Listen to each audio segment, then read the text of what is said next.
Hello friends, welcome you all in my YouTube channel. I am Dr. Mohammad Sirajul Fazi, Assistant Professor, Department of Chemistry, LS College Muzaffarpur. Today in this video, I am going to talk about working with chemicals. So how you work with chemicals? Four fundamental principles underline all the work practices are: plan ahead, minimize exposure to chemicals, do not underestimate hazardous or risk, be prepared for accidents. This is the fourth principle. So safe chemical handling. Safe.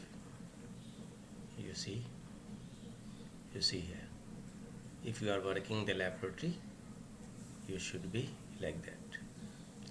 So categories of hazardous chemicals: corrosive, hydrochloric acid, sulfuric acid, nitric acid, ammonium hydroxide, potassium hydroxide; flammable, acetone, nitromethane, isopropyl alcohol; toxic, lead, mercury, hydrofluoric acid, chlorine gas; reactive, phosphorus halide, alkyl metal, sodium, toluenes, diisocyanates; biological infections, infectious bacteria, viruses, fungi; carcinogen, arsenic, benzene, cadmium, vinyl chloride, radon, hexavalent chromium 6 compounds; radioactive, radon, uranium hexafluoride, etc.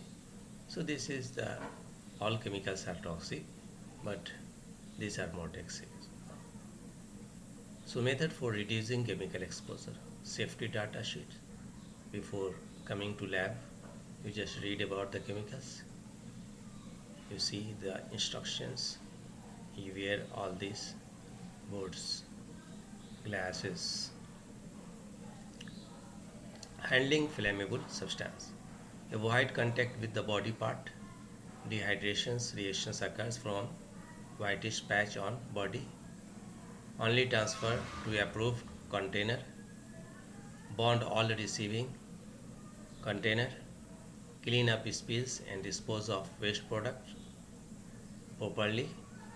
Use appropriate and safe exhaust whenever flammable substances are transferred. Always use the smallest required quantities of flammable substances. Working with scale up reactions. Special care and planning are necessary to keep scale up work safe. It includes those producing a few milligrams or grams to those producing more than 100 grams of products. A scale is small, reactants and solvent amount less than 1 gram of substance, solvent less than 25 ml, then we are calling a small. Moderate reactions, reactant and solvent amount 1 to 50 grams of substrates, solvent 25 to 500 ml. Large reactant and solvent amount greater than 15 grams of substrates and solvent more than 500 ml. So small, you just try in a small in the laboratory, but whatever you are doing, we just care about it. Spill containment. It containing equipment are below: inner absorbents, neutralizing agent, large plastic scoops, brooms, pails, bag, and dustbins, appropriate PPE, etc. Look at here. Spill control kit include below used for absorbing solvent, acid, caustic alkali, but not hydrofluoric acid. Inert absorbent, clay, sand, etc. Neutralizing agent for acid spills such as sodium carbonate, sodium bicarbonate. Neutralizing agent for alkali spills such as sodium bisulfate, citric acid. So spill leak cleanup. The following are general guidelines to be followed for a chemical spill leak cleanup. Inform your supervisor. Immediately alert area occupants and evacuate the area if necessary. If possible, find out what the chemicals was. Wear PPE as referred by the SDS or other references for informations and for cleanup materials and disposal methods. Look at this picture. Correct spill control. You just do like that. Wear all the time glasses.